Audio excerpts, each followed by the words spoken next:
अल्लाह रब्बुल इज़्ज़त ने क्योंकि इंसानों को अपनी बंदगी और इबादत के लिए पैदा किया है, तो अब रब का पैगाम बंदों तक पहुंचाने के लिए उस खालिक़े कायनात ने इंसानों में से ही चंद लोगों का इंतखाब फरमाया। उन नबियों और रसूलों के ज़रिए अल्लाह रब्बुल इज़्ज़त ने इंसानों को रुश्द व हिदायत का और ज़िंदगी गुजारने का सीधा और बेहतरीन रास्ता अता फरमाया है। अब जिन लोगों ने उन नबियों की दावत पे लब्बैक कहा है, उनकी दावत को तस्लीम किया है, उनकी दावत को ही फलाह और कामयाबी का जीना और रास्ता माना है,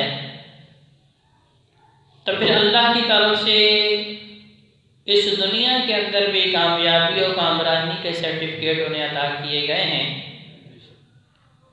और क़यामत के दिन की भी सख्तियों से महफूज और जन्नत में आला और वाला मुकाम अता करने की खुशखबरियाँ अल्लाह ने सुनाई हैं। अब उसी नबियों और रसूलों के सिलसिले की आखिरी कड़ी खातमुन नबीयीन, सारे नबियों के आखिरी इख्तितामी और सारे नबियों के इमाम नबी हज़रत मोहम्मद सल्लल्लाहु अलैहि वसल्लम जिस माशरे में अल्लाह रब्बुल इज़्ज़त ने उन्हें मबऊस फरमाया, उस माशरे की अखलाकी अक़दार और इंसानी इज़्ज़त व तौक़ीर बिल्कुल उनके अंदर ख़त्म थी।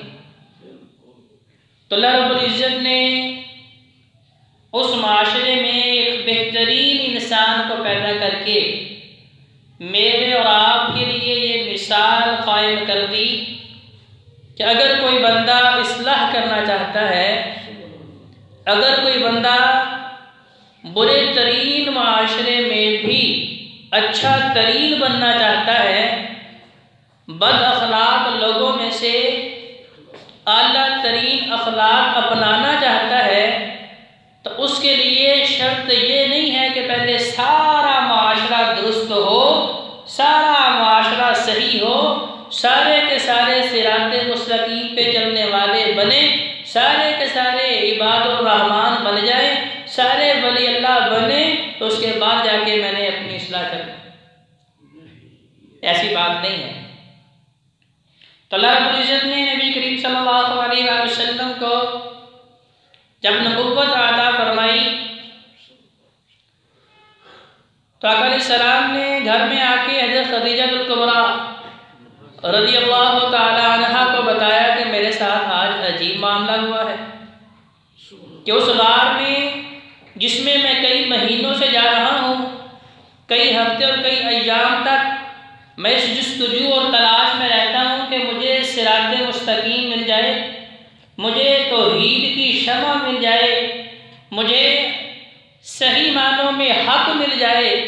तो वही रास्ता तलाश करते करते आज जो मेरे साथ मामला हुआ कि ऐसी अजीबो गरीब मखलूक कि जिसके पाँव ज़मीन पे थे और उसका सर आसमान को छू रहा था, जिसके पैरों में मशरक़ व मग़रिब मुहीत थे, इतनी बड़ी मखलूक। और फिर इससे भी अजीब बात कि जो आज से पहले नबी करीम सल्लल्लाहु अलैहि वसल्लम ने सुनी नहीं थी कि इक़रा पढ़िए। नबी करीम सल्लल्लाहु अलैहि वसल्लम किसी मदरसे में नहीं गए, किसी स्कूल में नहीं गए, किसी यूनिवर्सिटी में नहीं गए। अल्लाह के मुहाकिमीन ने कुरान मजीद में फरमाया है कि फिर उम्मीयीन रसूलन मिनहुम, क्योंकि माशरा सारा अनपढ़ों का, तो उन्हीं में से हमने रसूल बनाया ताकि लोग ये ना कहें कि इसको सिखाने वाला कोई इंसान है। एतराज़ करने वालों ने किया भी, तो फिर अल्लाह ने चैलेंज किया, तो फिर उस एतराज़ का जवाब उनके पास कतअन नहीं था, उनके पास कोई दलील नहीं थी, उनके पास कोई सबूत नहीं था। क्योंकि नबी करीम सल्लल्लाहु अलैहि वसल्लम का ताल्लुक तो डायरेक्ट अल्लाह रब्बुल इज़्ज़त के साथ था। अल्लाह के जरिए वही हर चीज़ अपने महबूब पैगम्बर अलैहिस्सलाम को सिखा रहे और बता रहे थे। अब कई महीने गुजर गए। उस पहली वही के बाद नबी करीम सल्लल्लाहु अलैहि वसल्लम के दिल में फिर जुस्तजू कि मैं उनसे दोबारा मुलाकात करूं। अब देखते हैं कि वो हमें पैगाम क्या देते हैं, क्योंकि वर्का बिन नौफल ने भी कहा कि ये मामला कोई मामूली नहीं, या ये वहम नहीं, ये ख्याल नहीं, बल्कि ये जो आसार नज़र आ रहे हैं यकीनन कायनात के अंदर बड़ा अजीब व गरीब मामला जो है वो रूनुमा होने वाला है, वक़ूअ पज़ीर होने वाला है। वो निशानियाँ जो उन्होंने तौरात और ज़बूर और इंजील के अंदर पढ़ी थी, जो यहूदियों और ईसाइयों को बताई गई थी, अब वो निशानियाँ पूरी होती हुई नज़र आ रही थी। तो उन्होंने कहा कि हमें लगता है कि अल्लाह का लाडला और आखिरी पैगम्बर आने वाला है। तो अल्लाह रब्बुल इज़्ज़त ने अब वही भेजी, वांज़िर अशीरतकल अक़रबीन, अपने घर से ही इस दावत का आगाज़ कीजिए। हमारे यहाँ होता क्या है कि हम अगर दावत देने निकलते हैं तो पूरा गांव छोड़ के अगले गांव में दावत देने जाते हैं, पूरे शहर को छोड़ के किसी नए शहर की तरफ जो है अपना रफ्ते सफ़र बांधते हैं। अपने अहले मोहल्ला की फिक्र नहीं होती, आइज़ा व क़ारिबीन की फिक्र नहीं होती, अहले अयाल की फिक्र नहीं होती, हत्ता कि अपनी जान की भी फिक्र नहीं होती। लेकिन दावत दे रहे किसको? ऐसे लोगों को, ऐसे अजनबियों को जिनके बारे में हम सोचते हैं कि ये दावत कबूल कर लेंगे। अल्लाह ने क्या हुक्म दिया? वांज़िर अशीरतकल अक़रबीन, घर वालों से दावत का आगाज़ कीजिए। अब यहाँ दो तरह के वाक़यात तफसीर के अंदर मौजूद हैं। तफसीर तबरी के अंदर है कि नबी करीम सल्लल्लाहु अलैहि वसल्लम ने हज़रत अली रज़ियल्लाहु तआला अन्हु को कहा कि जाओ मेरे सारे चचों को, मेरे सारे अज़ीज़ व क़ारिबीन को, मेरी बेटियों को, मेरे दामादों को, सबको दावत दो। किस चीज़ की दावत? कभी मैं उन सब की खाने की दावत कर रहा हूँ, दावत ताम हो रही। अब आपने भी देखे हमारे माशरे में भी क्या होता है कि हमने किसी के साथ कोई अहम मशवरा करना हो तो उसके लिए खाने पीने का बंदोबस्त भी हम साथ करते हैं। क्यों नहीं करते हैं? क्या नहीं करते?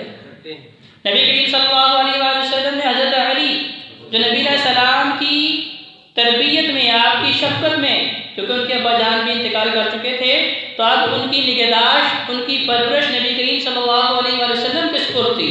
तो चूँकि घर के आदमी थे, उस वक्त उम्र तकरीबन 13-14 साल थी, तो कहा जाइए सबको पैगाम दीजिए और उन्हें बुलाइए कि मेरी तरफ से पैगाम है, सबके लिए दावत ताम है।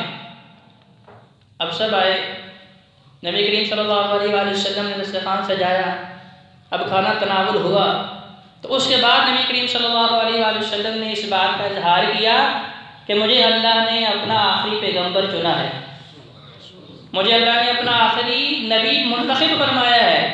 तो अब ये बात उन सब के कानों के लिए नई थी, उनकी समाअतों के लिए नई थी। तो सब ने सुनी अनसुनी कर दी और बात उसका जवाब दिए बगैर वहाँ से रफू चक्कर हो गए। तफसीर तबरी के अंदर जो वाक़या मौजूद है। कुछ अय्याम गुजरे, कुछ दिनों के बाद नबी करीम सल्लल्लाहु अलैहि वसल्लम ने दोबारा हज़रत अली से कहा कि जाओ यार सबको दोबारा पैगाम दे के आओ। मैंने फिर सब की दावत रखी। अब सबको बुलाया गया। खाना खाने के बाद नबी करीम सल्लल्लाहु अलैहि वसल्लम ने फिर वही दावत रखी, क़ूलू ला इलाहा इल्लल्लाह तुफ़्लिहून व तमलिकून अल-अरब वल अजम, कि ये लात, मनात, उज़्ज़ा, हुबल, ये 360 ये झूठे माबूदाने बातिला, ये झूठे खुदा, ये तुम्हारे बुत जो है कुछ नहीं कर सकते। करने वाली ज़ात कौन है? सिर्फ एक अल्लाह है। वही मुश्किल कुशा है, वही हाजत रवा है, वही खालिक व मालिक, वही बीमारियों में शिफा देने वाला, वही जंगों में फतह देने वाला। तो लिहाजा उसको पुकारो। अब जब ये दावत दी तो ये अबू लहब, जिसकी कुनियत अबू उतबा थी, इस वाक़े से पहले उसकी कुनियत अबू उतबा थी, बेटे के नाम पे। चूँकि दोबारा में लोग रह के उन्हें पता है कि कुनियत बेटों के नाम पे रखी जाती है अक्सर व बेशतर, लेकिन बसा औकात किसी खूबी के बिना पे भी रखी जा सकती है। अब कुनियत अबू उतबा थी और नाम अब्दुल उज़्ज़ा था। उज़्ज़ा उनके एक बुत का नाम, एक देवी का नाम था। अब देखें अल्लाह ताला जो है शिर्क को किस हद तक बुरा जानते हैं कि नबी करीम सल्लल्लाहु अलैहि वसल्लम ने उनकी देवी का नाम कुरान में लेना भी गवारा नहीं किया। अल्लाह तबारक व तआला ने नाम क्या लिया? अबू लहब। अल्लाह तबारक व तआला ने अब्दुल उज़्ज़ा नहीं कहा, क्योंकि अल्लाह तबारक व तआला को सबसे बुरा अमल कौन सा लगता है?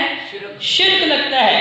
इसीलिए उस खालिक़े कायनात ने, उस मालिक़े कायनात ने कहा कि ऐ लोगों, तुम इतने गुनाह लेके आ जाओ कि ज़मीन से लेके आसमान तक का खला तुम्हारे गुनाहों के दफ्तरों से भरा हो, लेकिन उन गुनाहों में एक ज़र्रे के बराबर भी शिर्क ना हो, तो अगर मैं चाहूँगा तो अपनी रहमत के ज़रिए माफ़ कर दूँगा। लेकिन दूसरी जानिब तुम्हारी नेकियां इतनी हो कि ज़मीन से लेके आसमान तक के खला को पुर कर रही हो, बहुत पहाड़ से बड़ी बड़ी नेकियां तुम्हारे दामन के अंदर मौजूद हो, लेकिन उन नेकियों में, उन आमाल सालिहा में एक ज़र्रे के बराबर अगर शिर्क आ गया तो अल्लाह ताला फरमाते हैं मैं तुम्हारी सारी नेकियों को तबाह बर्बाद इन्न शिर्क लज़ुल्मुन अज़ीम। उस खालिक़े कायनात ने कुरान में बिल्कुल वाज़ेह तौर पर फरमा दिया है कि सबसे बड़ा जुल्म, सबसे बड़ा गुनाह क्या है? वो शिर्क है। तो अल्लाह तबारक व तआला ने अब्दुल उज़्ज़ा, नाम उसका अबू लहब का अब्दुल उज़्ज़ा था, तो अल्लाह ने कुरान में उसका नाम भी लेना गवारा नहीं